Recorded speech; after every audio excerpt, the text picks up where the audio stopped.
फिलहाल जिस तरीके से बीजेपी कहती है कि सरकारी संपत्ति को कांग्रेस नुकसान पहुंचाती है, उसी तरीके से जैसलमेर में भी बीजेपी के कार्यकर्ताओं की ओर से सरकारी संपत्ति को नुकसान पहुंचाया गया है। इस खबर की अधिक जानकारी के लिए हमारे साथ फोन लाइन पर जुड़ चुके हैं जैसलमेर से हमारे संवाददाता गणपत दहिया। क्या गणपत, क्या मामला है, आखिर क्यों बीजेपी के कार्यकर्ता हैं वहां पर तोड़ फोड़ कर रहे हैं? हाँ जी, बिल्कुल। कांग्रेस की जो राजस्थान में सरकार है उसके विरुद्ध जो आज बीजेपी का महा घेराव का कार्यक्रम था। हालांकि महा घेराव जो था, इसको लेकर कई दिनों से बीजेपी के कार्यकर्ता और नेता घर घर पीले चावल दे रहे थे और ज्यादा से ज्यादा संख्या में भीड़ जुटाने की प्रयास कर रहे थे, लेकिन वो प्रयास भी सफल नहीं हो पाया। और ज्यादा से ज्यादा मैं बताना चाहता हूँ रौनक कि 200 से 250 के अंदर ये भीड़ जो है वो सिमट गई।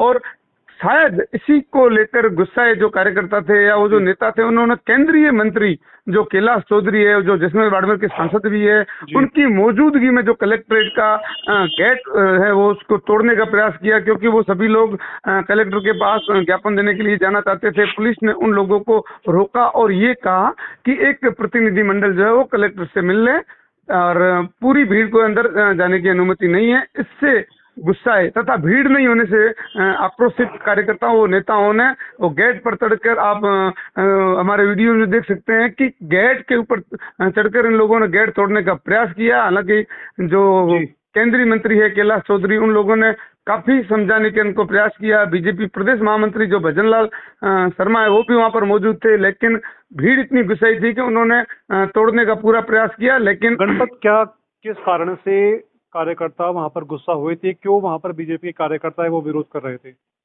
जी बिल्कुल, कांग्रेस की विफलताओं को लेकर, हालांकि विधानसभा चुनाव नजदीक है, 8 महीने का समय बचा है, तो इसको लेकर कांग्रेस और बीजेपी अपने अपने प्रयास कर रही है, अपने अपने रैलियां कर रही है, अपने अपने नेताओं को बुलाकर आम सभाएं कर रही है।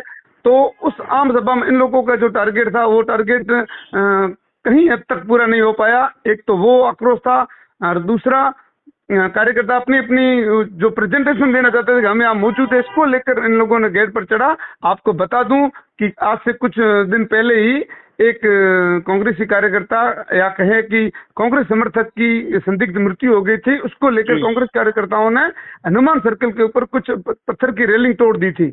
उसके बाद बीजेपी के नेताओं ने कई प्रदर्शन किए और उनका एक ही कहना था कि जो सरकारी संपत्ति है उसको कोई नुकसान कैसे पहुंचा सकता है। तो आज पंजाब केसरी एक सवाल पूछता है इन बीजेपी के कार्यकर्ताओं, नेताओं और केंद्रीय मंत्री से, क्या कलेक्ट्रेट का गेट सरकारी संपत्ति नहीं है? जी जी बिल्कुल। जिस तरीके से बीजेपी की ओर से सरकारी संपत्ति को नुकसान पहुंचाने की कोशिश की गई है वो वाकई शर्मनाक है, क्योंकि लगातार बीजेपी की ओर से भी कहा जाता है कि सरकारी संपत्ति को नुकसान पहुंचाना बेहद गलत होता है।